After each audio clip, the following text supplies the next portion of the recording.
So, we're preparing for Oregon State. They play a lot of zone. So, we'll get a lot of shooting in. They like that too. So it's kind of a best of both. There's a few different versions of a ski booker, one of them being tournament ski, which has been pretty good. Are you hoping that guy shows up this week? Absolutely. Yeah, absolutely. You're right. I mean, there's give and take, but when he's good, he's good. And again, he's capable of making shots. He's a pretty explosive offensive player. And if you put that with a mobile, agile, energetic Josh Scott, you get two pretty good players there. So we're going to need other guys to step up. It can't just be those two guys. But certainly, you hope this time of year that your seniors are playing like seniors, and this is Ski's last hurrah. He knows that. So, but hopefully, he can try to make those around him better, because that's what great players do, and we're going to need him to do that a little bit this weekend. Yeah, not like there are many secrets in a tournament when you know all these opponents, but you did just see Oregon State here just a couple of weeks back. We did, yeah, 2.5 weeks ago, so they're pretty fresh in our minds, although we only played them once. They're one of the 4 teams we only played once, so we're not experts on them, but they are fresh in our minds, and they got us in Corvallis, and that zone was very effective. We're going to have to make some shots against it and move the ball and get it inside. We had some good looks, and we had some bunnies that we missed, and we got to guard them better than we guarded them in Corvallis, because we made them look pretty good, especially in that first half. There's times that you guys have really locked down on defense, like against Stanford. The last few games, your offense is clicked, but the defense is not. Yeah. So how big of an emphasis is your defense as you come into this tournament? You got to do both. I mean, you got to do both. But this much I know, and you guys have heard me enough, if we defend and if we rebound, we will have a chance to win every game. If you make a bunch of shots, you may have a chance, you may not. So we'd like to be able to do both. makes life a lot easier. Yeah. And your defense made Oregon State's offense look pretty good down in Corvallis. Sure did. It sure did. Yeah, there's no doubt about that.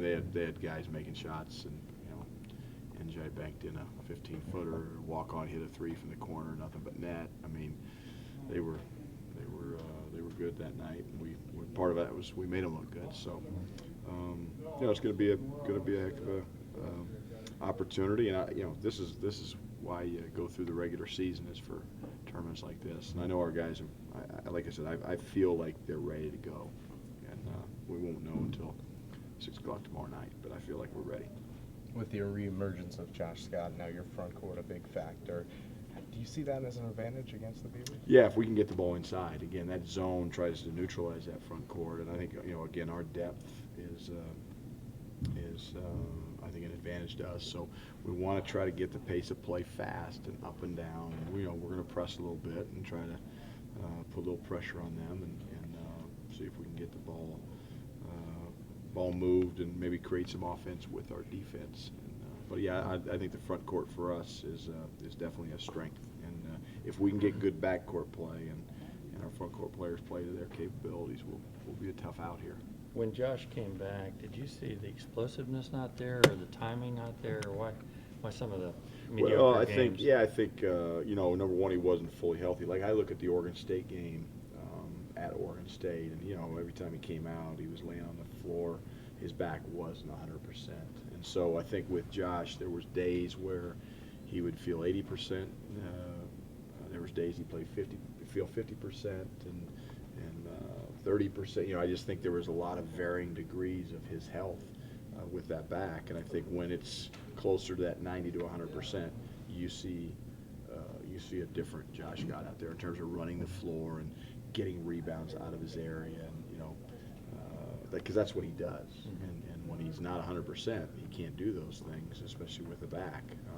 It's different than an ankle or a finger or some other injury, but your back affects everything in your body. So varying degrees of his health, I think, have resulted in varying degrees of his productivity. It seems like he's been pretty up lately, though. I mean, he's got a pretty steady stream of 90 to 100%. Yeah, I think since that maybe Oregon State game, Arizona, I'm not sure he was 100%, but he was getting closer. And then, but starting with Arizona State and then Washington State, you could kind of see it get better and better as time's gone on. Jerron was up around 13 points at the beginning of conference season, then twists his ankle. He's out at USC, and ever since it seems like he hasn't been quite as aggressive. Have you noticed a change in him and just kind where he's at?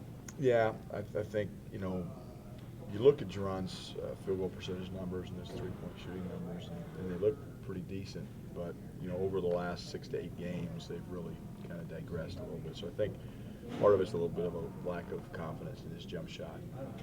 And his assist to turnover ratio has not been, or he just hasn't been playing as well as he's capable of playing the last 6 to 8 games. And you know, the minutes are just playing are according to that. He's a guy that's capable of making plays, though, and he can really penetrate. It's hard against the zone to have both, you know, Jerron and Dom on the floor together because, you know, you want to have at least 4 shooters on the court, 4 guys who can really be a threat to make a shot. So well, you'll see one of those guys usually on the floor once, but not probably both of them for extended periods. Thanks, Dad. Yep. Thanks.